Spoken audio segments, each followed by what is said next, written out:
Hello and welcome to episode 162 of the Money to the Masses podcast with your resident expert as always, Damien Fay, and me, Andy Leaks. Damien, welcome back, my friend. How are you doing? I'm good, Andy. It's been an eventful, busy week for me in Money to the Masses Towers. So we've been doing a lot of planning for 2018 and beyond. So there's been a lot of blue sky thinking, strategic whiteboarding, all that kind of stuff. So yeah, it's been really good, and it's been mostly that, to be honest with you. There's not been much else going on in my life right now other than a bit of work, so all that kind of stuff. It must be your new inspirational walls that you've got going on at Money to the Masses Towers, where you've had your inspirational quotes and bits and pieces plastered all over the walls. It's obviously doing good things. It is, the walls of love. I'm going to put some more pictures of the walls of love on Instagram and things, because I've done a video but I haven't actually shown any full scale pictures so people could read what was on there, or what is on there. So I'm going to do that at some point, so we'll look at, I can share that with the listeners. So yeah, it does make a big difference when you're in an environment that's very positive. So yeah, that's what it's been like, Andy. So what about you? How's your week been? Yeah, it's been okay. You know, just busy doing the day job stuff and just cracking on, really. I've got to that point now. It's the 18th of January. All the New Year's resolutions have all gone out the window already. Although I am writing a book about that very fact, and so it's kind of it's quite an interesting process that I'm writing a book about the fact that New Year's resolutions are rubbish and almost proving it to myself as I go along. So it is quite an interesting process. Actually, let me just jump in there, Andy, because there are lots of people who won't have heard every podcast we've ever done. I know that's hard to believe, but there are people who haven't listened to all 162 Shame on them. episodes. Shame on them. But Andy is a writer in his own right, although he has his day job. But Andy did publish a number of bestsellers on Amazon, topped the UK Amazon chart. That is everything. I mean, that's number 1. And even got to number 5 in the US Amazon chart. So you can go back and find those episodes. And I even talked to Andy on the One Giant Leap podcast about the whole experience. So the idea of Andy just dropping in there, I'm writing a book, and it may seem to some people, okay, fine, but that's Andy. Periodically we'll do this and we'll write a book about something. So go and have a listen to the One Giant Leap episode where I interviewed Andy, and then you will understand what he's on about, because it was actually, Andy's very modest, but it is quite inspiring that he managed to write a number of books on the train on the way to work, and then ended up the number 1 bestseller in the UK and very nearly America too. But anyway, yeah, well, that's very kind of you. It's a great little side hustle if you can make it work. So I do recommend, if anyone's feeling inspired or creative, go and do it. If you've got a passion for it, go and write. And that really goes for anything that you've got, whether it's sort of art or crafts or whatever. Just go and do it, because do you know what? Unless you give it a go, you'll never know. And I've never looked back since I published my first book. Although I've got a couple of real duds that are sitting there that will never be published, but I think that's the same for everyone. Good. Should we move on to the podcast, the money stuff? What have we got coming up on this week's show? I had to pick and choose. There were so many things that I was going to talk about potentially this week. I've had to rejig slightly, but and move one of them over into next week, which I'll talk about at the end of the podcast. It was actually a piece that was inspired by a reader. But on this week's episode, there was something called open banking. And there's been lots of noise made about open banking that has arrived in the UK this week. So I want to talk about what is open banking, what the impact is for you listening to this podcast, the pros and cons, why it is even happening and why you should even care. Leading on from that, I've had a busy week talking to journalists, incredibly so, to be honest. I've lost count of the number I've spoken to this week, and what I want to do is pick one of the pieces that I was asked about that's got a slight investment focus to it, and it's quite a nice piece to pull together 3 almost random things to talk about to do with investing, which one was ETFs, one was Neil Woodford, who's the man that lots believe is a fund manager could walk on water, who's having a tough time, and some general advice on what to look for in a fund if you're reviewing it. So that's a quick piece inspired by journalists. And the last one is, I just wanted to recap on something. It will make sense when it leads from the very first piece about open banking, and it's about bank account switching, and there's some great offers out there, and I just wanted to touch upon that with the listeners. Good. What should we start with this Well, week? let's do open banking. Have you heard of open banking, Andy? Have you seen any reference to open banking this week? No, I've heard nothing, and to be honest, I've been quite over the news this week, or so I thought. Although my preferences on my news are generally very sport focused, but no. Yeah, Watford losing again at home. Open banking is something that has been getting a lot of attention in the personal finance world. Now, if you think about the way your bank operates now, so if you bank online, as most people do, then your bank will typically not engage with any third parties in any way. So even though the information that's within your online banking, your data, your account balances, it could be to do with your credit card, your payments, there is no access really for third parties to get to that, which in some ways obviously is very positive because of fraud reasons, but it does mean that with the world of fintech, so this financial technology that's coming along, where apps are being made and companies are creating fantastic tools centered around all sorts of things to do with budgeting, cutting bills, then one of the things that slows that down and hinders that technology being very seamless and exactly what consumers want is the fact that they can't get the information from their bank to these technology companies or apps very seamlessly without the bank actually interrupting it. So in an ideal world, for people who are very keen on technology, that if you wanted to, say, budget, your bank online may not have any budgeting tools. Actually, none of them, I think, do. So it may be very limiting. We talked about one of the great things that one of the banks does is in skimming. Do you remember the idea of skimming your account? So if you went and spent money in a shop and you spent £4.50, it would round that amount up to £5 and move the 50p into your savings account. Now, if your bank doesn't allow that, then you're kind of stumped. Unless you move banks, you won't be able to access something like that, which is proving very popular.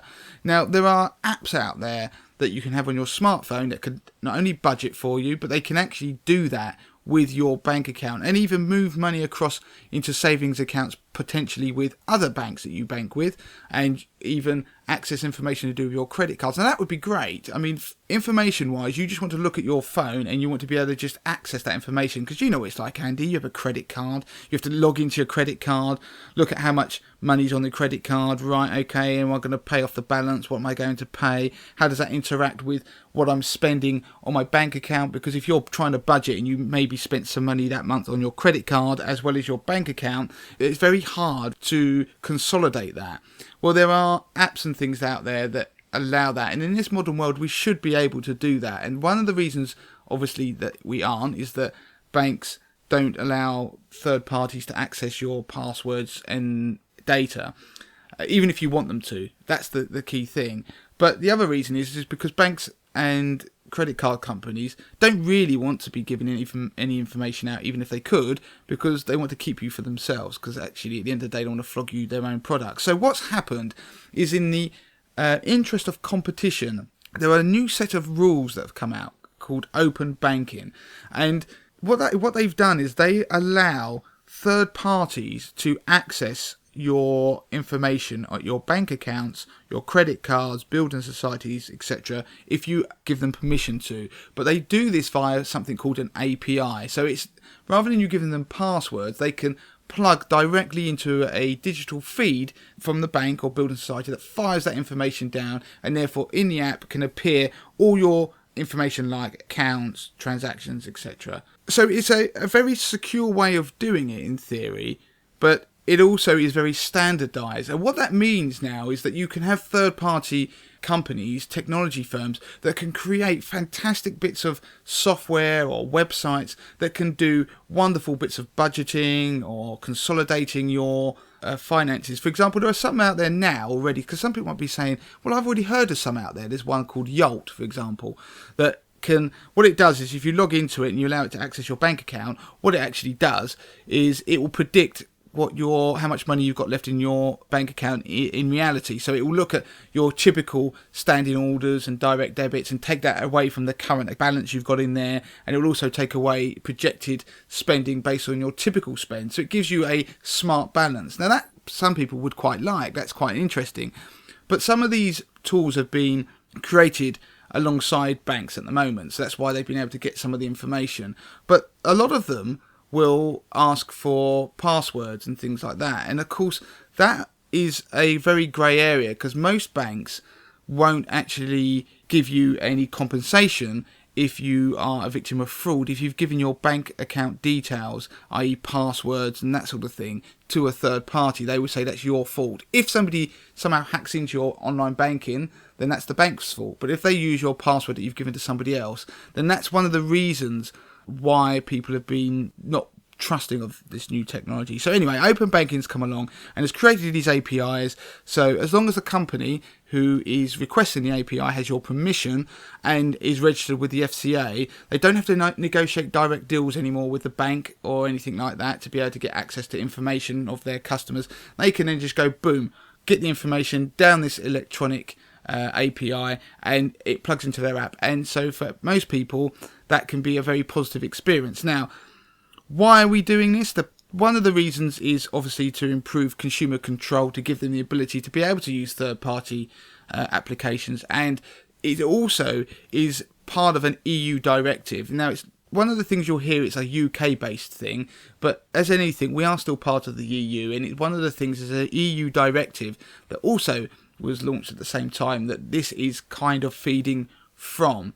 So on top of the consumer control, one of the issues that there is out there is that people don't shop around or switch current accounts enough. So only 3% of people switch their current account, and that's despite the bank switching service that is around that came in a few years ago to encourage people, because most people keep the same bank forever, or the average time that people spend with a bank is about 14 years.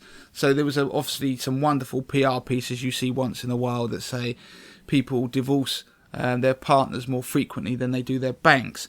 So this is all part of trying to encourage competition in the market and encourage consumers to shop around, because if their data is able to be plugged into websites, third-party applications, it means that comparisons of using their spending and their bills and all these sorts of things can be made easier. So open banking is here. Does that mean that any difference to you as a consumer? Not really. You won't notice anything. It just means that in the background, the banks are having to build technology to enable this to happen. Now, the issue is that a lot of the banks haven't quite done it yet, and some have been given some leeway as to having to have all the technology in place in the next few months. But the positive for consumers is it may mean that going forward that finally your finances may be more like you experience in other areas of your life, where you can just press a button, get an app, and just get a view of your life. The pros and cons of this. Now, the pros are you might get smart banking. Now, going forward, I did a piece on a podcast a while ago. It's probably about last summer, where I talked about will.i.am. So it's in the pop star. Do you remember? Yeah, I remember. And I met him. so random. random. If you go and search will.i.am in the titles of our podcast, you'll find it. But I got to meet him because he is behind, or the face of, a bank startup in the UK. And they are very much trying to build the idea of artificial intelligence or smart banking. And so that by that I mean that if, for example, your money at the moment, Andy, if you go out spending money, you just either bury your head in the sand or you check your balances at some point, and when you finally work out what's gone on, you suddenly think, oh my god. The idea is that smart banking and artificial intelligence should be able to preempt you and say, Andy, you might not want to do X, Y, Z, or there's a great deal over here, or you could just talk to your bank. So you could have an artificial intelligence interface. There are some apps that are already starting to do this, where you can say, what's my balance? And then they will just tell you and say, am I within my budgets this month? And they will say, no, you're not, Andy, and give you a slap across the wrist or whatever. So that's the idea. So it's meant to make it more, think Siri combined with your money. And in order to get to that world, they need to be able to allow that interaction, that digital behind the scenes tie-up. So open banking is that. Now, the problem with this is there's always a negative of these things. And I think what will happen is people, in time, once it becomes the norm, will forget about a lot of this. Now, the one thing to point out, that the weakest link in any chain is the thing you need to worry about when it comes to fraud. Now, just because your bank may have the best security if your third party is getting access to your financial data, then really it depends on how secure their processes are. Because if they are very lax with the way they do things, then if they get hacked, then what tends to happen is the hackers can then infiltrate and get their various data. That hasn't happened obviously with open banking yet, because it's only just come in. But in other areas of life where you see these data breaches, that is one of the ways that these data breaches do happen. So that is obviously a negative, and there is a potential for hackers to potentially hack into information somewhere along the line, but then they could do that with your bank accounts anyway. And there's still going to be these scams, these phishing emails that try and get your login details. All that's still going to exist. But in the meantime, while banks, because at the moment we're at the world of, yes, these new rules have come in and banks should be doing it, we're not quite at the stage where banks are actually providing this data at quite the level they should be.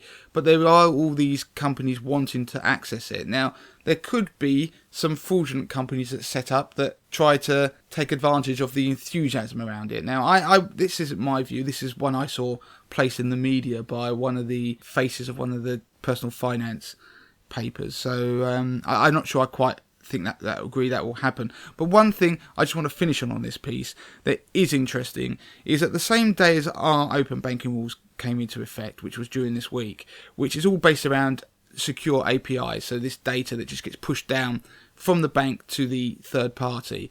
Now, there are some EU rules that also have come in, but they allow for the information to be shared, but not necessarily via APIs, by you giving third parties access to your passwords and usernames.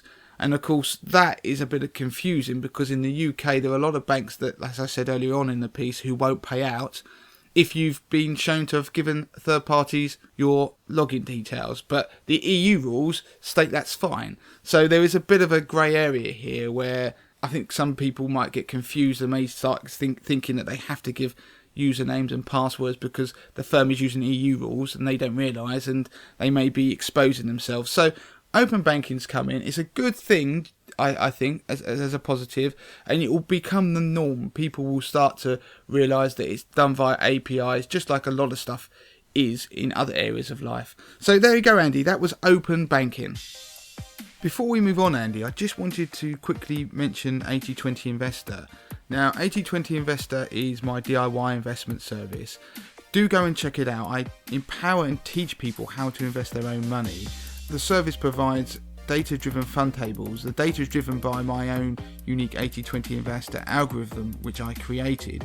You also get stop-loss alerts, you get research articles and insights, you get market commentaries, monthly commentaries, and DIY investment lessons, but you also get access to my £50,000 portfolio, which is a portfolio of my own money, which I run live on the site for members to see, and it shows people how I use the service to maximise my returns. And in the first 2 years of doing so, I turned £50,000 into £59,500, which is a 19% return, beating investment managers, professional fund managers, financial advisors, investment banks, passive trackers in the market. So everybody can have a free 30-day trial of 80/20 Investor, and you can claim that by going to moneytothemasses.com and going and clicking on the 80/20 Investor hyperlink at the top of the page. So go and try the service.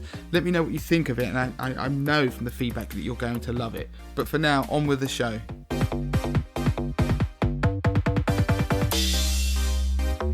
So you've been out and about talking to various journalists, and I'm sure you're going to be quoted all over the press in the coming days, Damien. You mentioned earlier that you wanted to talk about one particular interaction you had on one particular piece. Yeah, I mean, this was a piece during the week that I did on investing. And it always strikes me that what happens, just to give you a background of how the world of finance works in journalism, a journalist will perhaps approach me and ask for my opinion on a particular thing or a topic. There were a number of them this week, but one of them, what they will do is I will obviously give them my view, and I tend to write it and send it to them via email. And when you see the press coverage, they obviously take the one-liner, the bit that sounds good, and do you know what I mean? They cherry pick from it. And so what happens is a lot of stuff you do that doesn't see the light of day for other people, and obviously Money to the Masses listeners, etc., might find value in some of that stuff that isn't actually in the end included in the piece because there's only so much they can put in. So it was really an example of that I wanted to talk about. Now, I got asked in the same piece, which is quite general, actually, quite sort of unusual, to have three rather random topics about ETFs, about whether I like them. I was asked about Neil Woodford, and I was asked about general advice on funds when they're reviewing them. So this piece, I'll start with the ETFs. Now, ETFs are exchange traded funds, and they are typically, they're like funds, but they trade like shares. So if you imagine a share is traded all the time during the day, ETFs can be. Whereas a normal fund, a normal unit trust, is typically traded only once a day. And so there's a single price. And when you sell it, you don't know what price you're going to get. So it's a bit archaic, but it's the most popular way people invest when it comes to pensions and ISAs and stuff like that. But ETFs are a positive thing in the investment space. And they were asking whether I thought they were good for investors generally who want to run their own money and whether they want to build portfolios. And the answer is yes, I do think they're good. Because the thing with exchange traded funds is that they are generally far, far, far cheaper than a typical fund unit trust.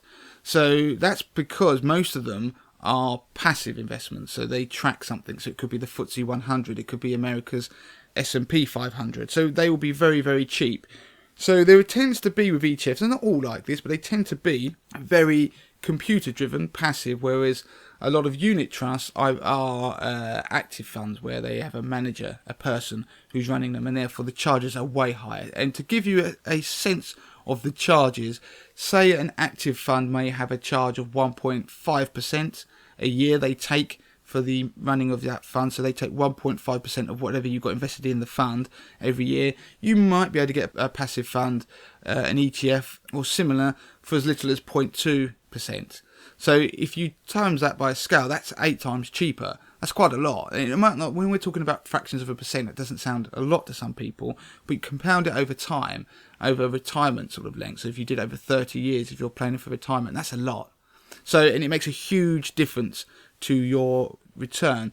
Now, I like ETFs. In my portfolio I run on 80/20, I actually do it with unit trusts because I do that because most people have access to unit trusts. And one of the problems with ETFs is that most of the platforms or pensions that people have don't give you a wide range of ETFs to have access to. They often have a tie-up with one provider. So that's why I use unit trust to show that it still works. The charges are important, but it's more about net performance, so performance after charges when you are trying to grow your money. Now, the other problem with ETFs is that there are a lot of really attractive ETFs that when you look at them, you think, oh, I'll have a piece of that. And it will be because the performance looks high. But one of the things they often do is have leverage. And leverage is where they basically borrow money and ramp up the returns. They make it, if the ETF goes up, so let's pretend there's a FTSE 100 leveraged ETF, then for every point the FTSE 100 went up, then maybe this leveraged ETF would go up 2 points. And then, but equally, if the FTSE 100 went down 1 point, then this ETF, with its leverage twice, would fall 2 points. Now that means that you are really ramping up the risks. And I think that that's the only danger, that some people might not understand what some of the ETFs do without digging a bit deeper. And I think there's a lot of those things. ETFs are wonderful if you're trying to track asset prices. So if you say I want to invest in gold, brilliant. ETFs are great for those sorts of things. If you want to go and track a particular index, ETFs again are wonderful at doing that because they're very cheap and you just want to match the market. When you veer into other things like unit trusts and investment trusts, because they are managed to a mandate that the manager and the investment firm have agreed, then you would hope there is some greater chance of outperformance, equally underperformance. So you are trying to outperform the market, whereas a lot of ETFs will only match the particular market that they are tracking. Of course, there are some really interesting ETFs. There are some that do smart beta funds, they call them, where they try and do something a bit different. They may screen funds for value, so companies that are undervalued, they think, or unloved by the market that might suddenly rise. So there are lots of variations. So ETFs are quite exciting, but it's a bit like you've got a menu. Suddenly you've got a choice of everything, and you're not quite sure what to pick. That's the only drawback on ETFs. But choice isn't a bad thing. But for most people, I think they don't have the wide enough choice with ETFs, and they're not sure which to pick. So that was ETFs anyway. But the next bit was Neil Woodford. Now, we've talked about Neil Woodford before, haven't we, Andy? We have indeed. He's the man who he used to work at Invesco Perpetual, and then he went off and set up his own fund. At one point at Invesco Perpetual, I think he had about £32 billion under management. Wow. So he ran in about 3 or 4 funds. That is a big number, but it is genuinely a big number in the investment world. If you think about typical funds, if a fund has about 500 million in it, that's doing well.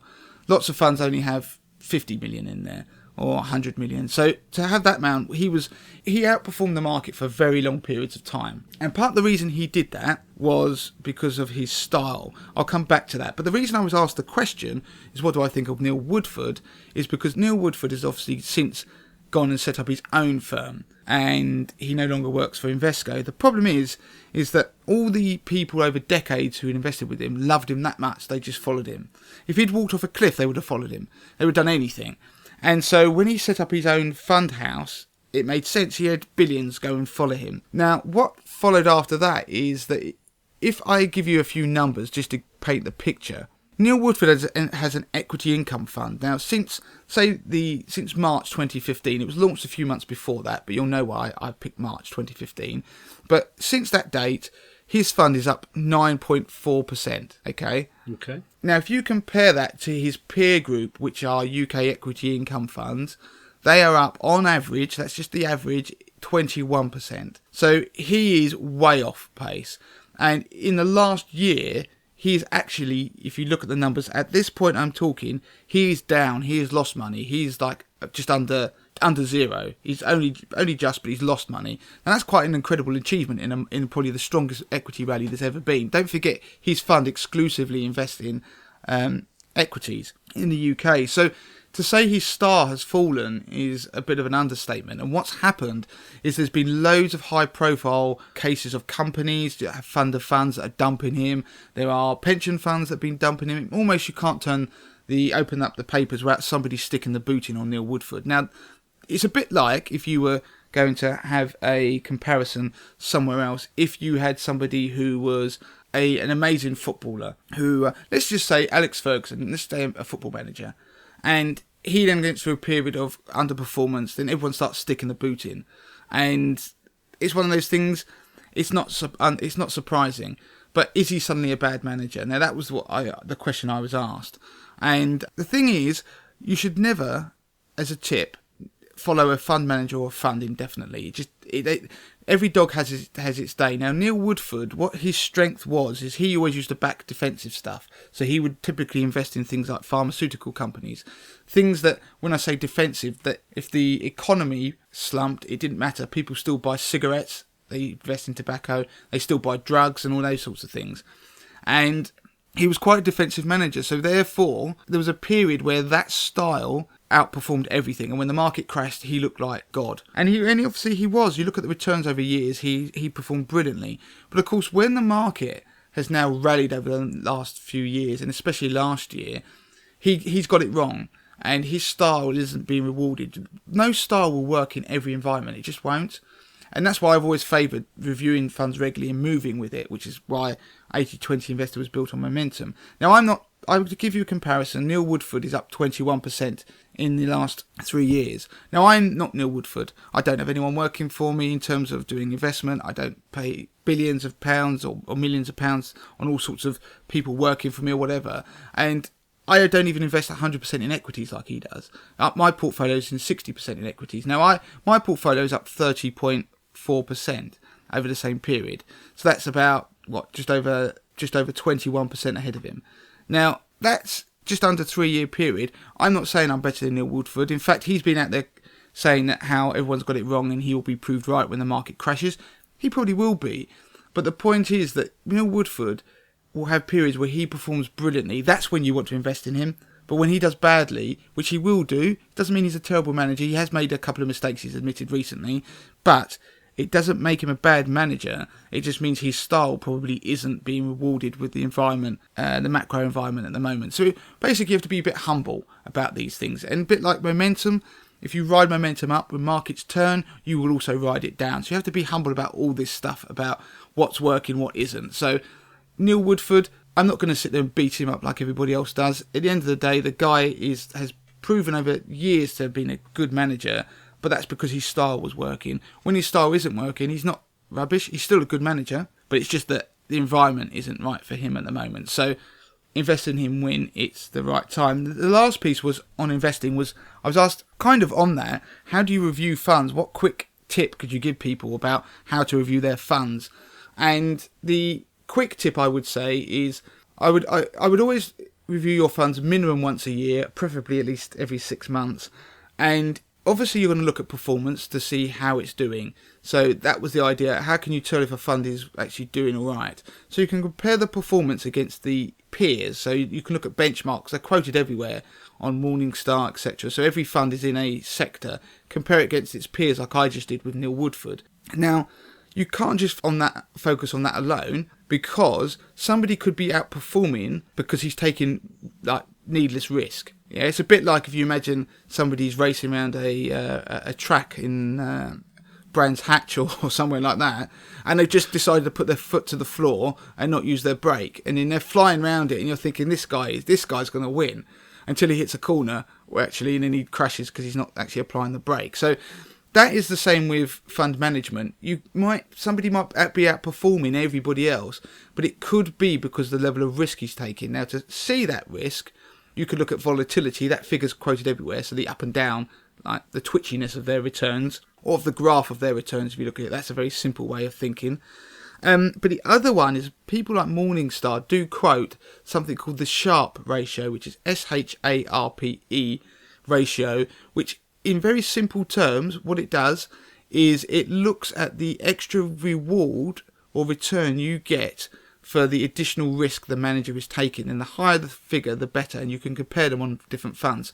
So in the analogy I've just used, you would look at the guy who's got his foot to the floor and not using his brake. You would just be sitting there thinking, this guy's reckless, he's not really doing anything, he's actually just being crazy. In a fund, what you would see, maybe the return is really high, the performance, but the Sharpe ratio would be very low, because it means that they're taking lots of risk but they're not getting the additional return. So as a quick tip, there are other things you would look at, but a very, very quick tip, it's quite a neat statistic to look at that is a bit different from the others you hear quoted, like alpha and beta. Very good stuff, Damien. Okay, and the last piece we were going to cover was bank account switching. Yeah, this really comes off the back of the open banking piece, which stated that 3% of people switch their current account. That's only 3% of people. That's massively low, isn't it? It is compared to other products. If you think about other things out there that people switch and change, it's incredibly low. And one of the reasons why a few years ago they created the current account switch guarantee, which was a system and effectively a promise to make it easy to switch your bank account. Because I'll be honest, I'm just like everybody else listening to this podcast, and I would sit there and think, my current account, my money's going in. At the end of the day, I'm just using this as a kind of a place for money to go in, money to go out. And if I switch, what's going to happen to all my direct debits, payments that come in, the regular ones that go out? And you just think something's going to go wrong. I can't be bothered with it. And so they brought in this current account switch guarantee a few years ago, which essentially guaranteed that you would be able to switch accounts. So if you found an account you liked, it would go through within 7 working days of you implementing the switch. And so I just wanted to quickly highlight that fact to people, that it exists, that it's a good time, the new year, people are looking around ways to make money, and I've got to come on to about the making money bit in a second, but it's a good way of trying to look around and get a better deal. Now, one of the things to quickly point out before I go on about making money is that the rules around it, once you implement the switch, and it will happen in the period of time I stated, they will make sure that all your direct debits and regular payments are switched across. And if anything should go wrong, as soon as they're told about it, you'll be refunded any interest or like lost or charges paid, etc. So it'll be rectified. And on top of that, the switch, after the switch has happened, any payments that might be using your old account details will be moved and sent across to your new account for 3 years. So it might have some obscure thing that's pays in or out, do you know what I mean, that pays you money for every now and then you forget about, then it will be directed on. So the idea was that the government created this idea, and it's been around for a few years, that allows you to switch your current account in a much easier, slick way than it is even to switch your energy supplier. Now, the quick thing that I want to talk about is that there are some wonderful incentives for you to do this now. Because of this switching, the idea was to make the environment more competitive. So what's happened is a load of people out there, I've rattled through them. First Direct offer people £100 cash to switch their current account. Halifax do £75. M&S give you a £125 gift card. HSBC do £150 up front and then £50 after a year. And NatWest have just launched, and it won't last for very long, one where they give you £125 if you switch your current account to them. So it's, in a way, free money. Now, there are normally caveats to lots of these. You have to pay in a minimum amount a month and effectively use the current account. It can't be just that you switch current accounts and it doesn't actually do anything, because they want to somehow make some money back. So lots of them, like First Direct, have a minimum amount you have to pay in every month of £1,000. And if you go onto the Money to the Masses website, there's a roundup I did this week of the best current account switching offers and incentives. If you just search for that title, you will find it. So the final thing to bear in mind is, if you are going to switch current accounts, that you may want to think about, you should think about the Financial Services Compensation Scheme, which very quickly is the scheme that pays out if your bank goes bust, as long as the bank or building society is authorised with the FCA. So the limit is £85,000 per institution, or £170 if it's a joint account. Now, what that means is, for example, if the First Direct went bust and you had an account with £80,000 in it, you would get that money back from the compensation scheme. The Financial Services Compensation Scheme would pay you, and it would happen quickly. So fantastic. Anything above that isn't covered. So what you would want to do is make sure you are under those levels, and you might spread your money around to lots of different places to make sure that you don't have more than £85,000 with each institution. And that was very relevant in the world in the days of the financial crisis, when people thought banks were going to go bust. And now the reason I bring it up is because that it isn't just per institution, it's per banking licence. And First Direct, for example, and HSBC are part of one group, and they share a banking licence. So that £85,000 limit for a single account applies across that group. So if you had £85,000 with HSBC and £85,000 with First Direct, you'd only be covered for one £85,000 if they went bust. So you just need to make sure you are aware of who owns which bank if you've got some savings in other places. So there is an easy way to find this out. I didn't realise this, I only discovered it this week, Andy, but there's a fantastic tool actually on the FSCS website, and we'll put a link to it in the podcast, but if I'll read it out. It's a bit of a convoluted URL, but you've got to go to protected.fscs.org.uk/tools/check-your-money-is-protected. Very convoluted. We'll put a link to it, but if you just put "check your money is protected FSCS" into Google, you would find it. And what it does, very simply, is a tool where you put in where your money's held, and it will tell you the level of protection that you get, and if there's any of these issues with joint banking licenses, which I really like. It didn't exist before. I don't know why it's not advertised or promoted, but there you go. Very good.